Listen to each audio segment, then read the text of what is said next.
Breaking news: Pope Francis, the 266th Pope of the Catholic Church, is dead. Pope Francis, whose time as head of the Catholic Church was noted for humility and outreach efforts to people of disparate backgrounds and faiths, have died at 88, the Vatican has confirmed. Francis' death on Monday comes after a series of worsening health problems, including a respiratory crisis that left him in critical conditions in recent months.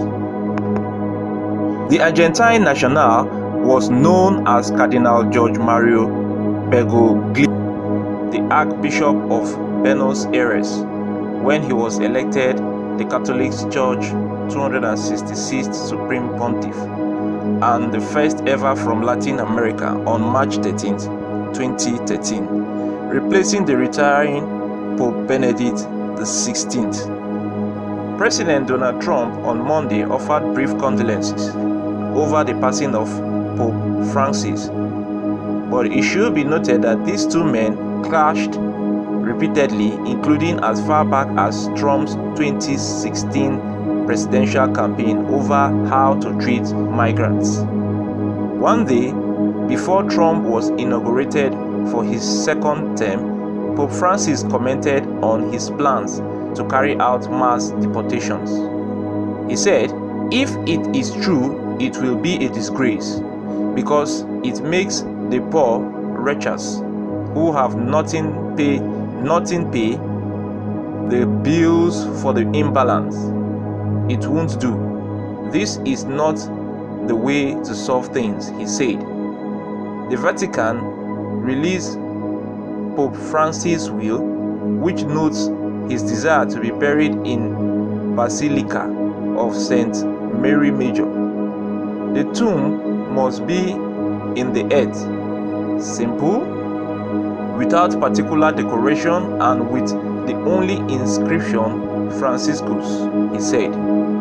Pope Francis' death certificate released by the Vatican said he died in his apartment at 7:35 a.m. from cerebral stroke, coma, and irreversibly cardiocirculatory collapse. Cerebral stroke means that there was a loss of blood flow to the brain. An irreversible cardiocirculatory collapse indicates he had a sudden failure of the heart to maintain blood flow throughout the body. He was also affected by previous episode of acute respiratory failure in bilateral multimicrobial pneumonia, multiple bronchitis, arterial hypertension, and type 2 diabetes, according to the death certificate. A rosary prayer service is on the way in St. Peter's Square in Vatican City. Ahead of the first reading, Cardinal Mauro Gambetti, Archbishop of St. Peter's Basilica, read an introduction. He noted how Pope Francis asked people to pray for him so many times, and now he wants to pray for him. Former Vice President of the United States,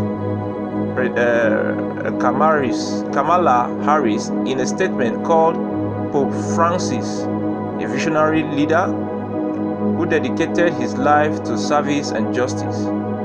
He urged and encouraged us to protect our planet, champion a more inclusive church, and cared for all of God's children, especially the most vulnerable amongst us, Harris said. "My husband and I prayed for His Holiness, and we joined people around the world in mourning his loss." For more stories, subscribe to Avoncola's production and Avoncola movies on YouTube. On behalf of the management team of Avoncola Services, we want to thank you for your time. We hope to see you in subsequent episode. It's goodbye from us for now. Thanks. It's your producer, Achebulu Joinwojo David, saying goodbye.